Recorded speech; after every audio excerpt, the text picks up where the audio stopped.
Alors que le destin d'Issa semble scellé, 20 ans d'emprisonnement ferme, et bam, arrive Bamba, son ami.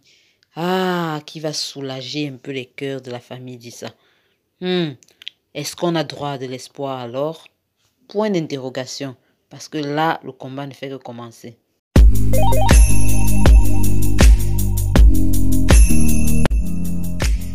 Bonjour les amis, avant de commencer, n'oubliez surtout pas de liker la vidéo, de vous abonner, mais surtout d'activer la cloche de notification.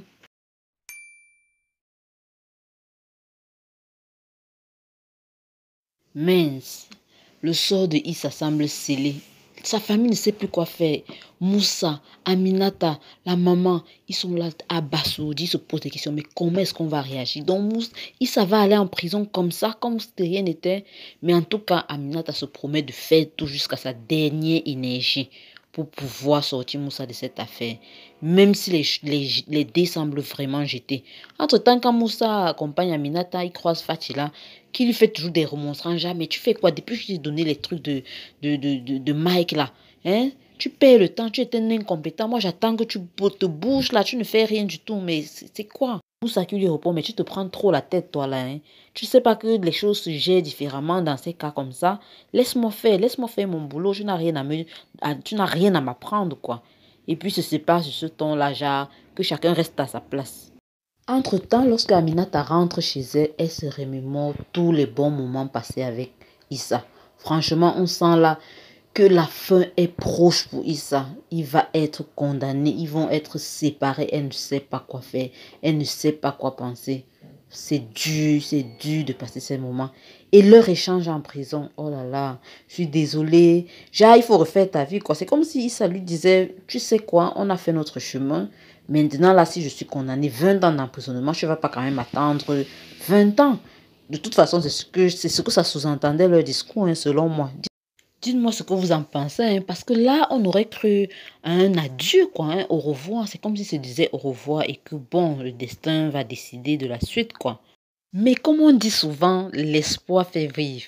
Au tribunal, pendant que le procureur disait sa part, le juge dit sa part, l'avocat maître Bengue dit sa part, et Isaki l'a troublé. Les personnes sont là déchaînées, on attend le verdict du juge, on attend qu'ils disent tout. Le procureur qui dit, oh l'article s'il a fait ça, il va vraiment passer à la peine de mort, et patati patata. Oh!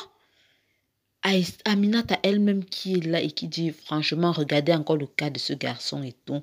Il salue même qui dit, oh, maman, ici, c'est grave. Et bam, Bamba entre dans la salle. Et il s'est tout content. Même la réaction dit, ça montre vraiment tout l'espoir. C'est-à-dire un début d'espoir, un espoir qui renaît en lui quand il crie le nom de Bamba. Pour dire, non, le voici, voici celui qui va venir me sauver. Aminata elle-même, tout est redevenu plus clair dans sa tête. Et alors là, la fille a déchaîné les paroles comme... Mais, c'est-à-dire la conviction, là, non, c'est quelque chose. Elle a tout parlé, là, pardon, laissez-le parler. Laissez-le dire ce qu'il connaît. Et Bamba qui a étalé toute son histoire. Mais Bamba, comment il dit encore seulement que c'est un étudiant qui a tiré, non? Moi, là, ma tête a tiqué là-bas. Moi, je m'attendais à ce qu'ils disent que c'est son collègue. Qu'est-ce qui s'est passé? Sinon, ma théorie, c'est que si j'ai bonne mémoire, en fait, lui qui est blessé, il a aussi... C'est parce que, justement, parmi les étudiants, il y a des gens qui ont tiré. Et les gens, je sous-entends bien là, les nervistes dont parlait Mike tout à l'heure. Sûrement, il a été victime et il a vu que parmi les étudiants, il y a quelqu'un qui a tiré et de là, il déduit forcément que si quelqu'un a tiré là-bas, c'est sûrement aussi cette personne-là, c'est aussi des coups, des balles perdues de ces personnes-là qui ont pu atteindre Franck. Sinon, je ne vois pas une autre explication.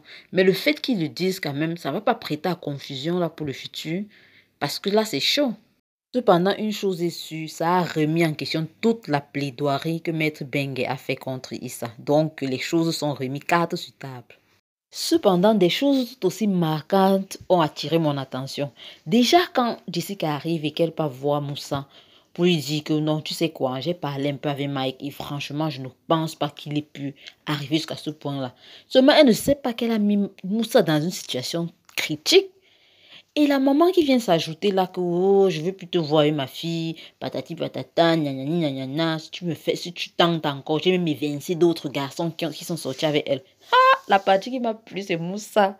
Il dit seulement que même si je me verse, je vais te hanter. Tu vas me hanter, c'est bon alors. yow bëggoon na ñeneen waaye ba ma ci jógee ca la jeex. ñooñu du ñu man bii moo la nar a tëj. N'espère la parler comme ça jusqu'à partir. Mais mes amis, dites-moi, vous n'avez pas remarqué, Paul Gradel est dans le générique maintenant. Mais sa posture, franchement, un homme qu'on montre toujours dans des endroits sombres, sombres là. Vous n'avez pas remarqué qu'aujourd'hui là, il était clair sur les images, limpide, le gars était présent. J'ai l'impression que cet homme aura un rôle très, très, très particulier dans cette série. Parce qu'il est là, toujours derrière là. Mais le seul fait, si on veut analyser, aller un peu plus loin, on ne dit pas que c'est la vérité. Hein, on essaye de spéculer. Hein, on veut faire un peu comme Marodi, quoi. On les dévance même sur les scènes. Si on veut donc aller un peu plus loin, on peut se rendre compte que Paul est quand même un homme qui a été trompé par sa femme, qui n'a pas été totalement épanoui dans son boulot. Est-ce qu'il n'aurait pas des réserves? Est-ce qu'il ne cache pas quelque chose? Est-ce qu'il ne chercherait pas à se venger par hasard? Parce que là, c'est trop facile. Là. Comme on dit souvent, trop bon, trop con. Donc, vous croyez que Paul, là, il est simple comme ça. Paul Gradel, là, tout simple comme s'il accepte seulement tout. Comme par hasard, Mélanie, quand elle décide qu'il va travailler avec elle, bam, elle claque du doigt et puis bon, il est dans la... Oh, moi, je n'y crois pas. Hein. Paul doit cacher quelque chose. En plus, vraiment, quand je l'ai vu dans le générique, là, je me suis dit, waouh, sa place est là. Sa place est là. Ça veut dire qu'il entre en action claire et nette. Anyway, s'il mijote quelque chose, ça va se savoir. Marodi est là pour ça.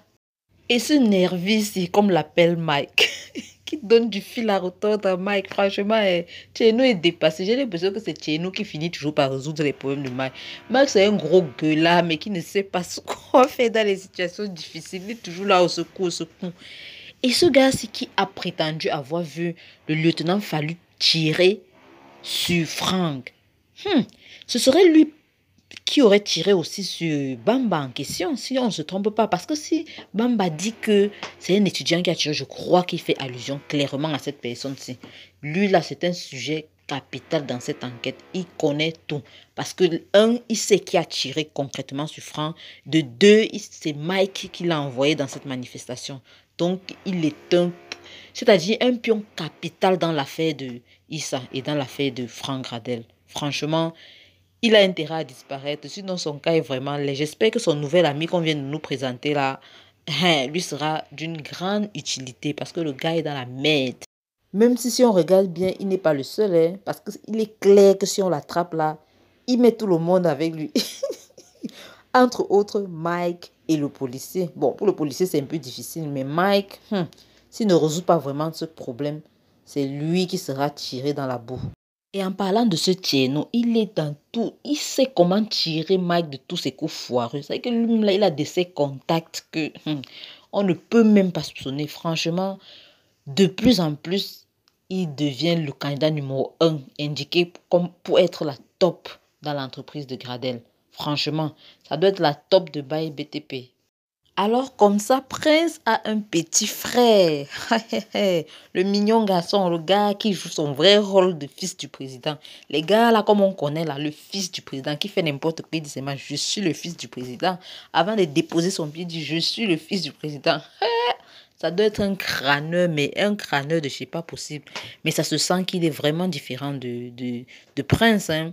Prince, ils ont l'air d'avoir deux caractères bien distincts. En tout cas, Prince est venu lui demander de l'aide. Et il lui a rappelé que, mais toi-même, tu es le fils du président. Si tu fais te comporter comme tel que tu renoues avec papa, tu ne serais pas en train de me demander l'aide dont tu parles. Anyway, je vais t'aider. En tout cas, l'avenir nous en dira. S'il entre en action, alors il a son rôle à y jouer. Ça, c'est très clair. On se retrouve très bientôt pour le nouvel épisode. Ciao, ciao.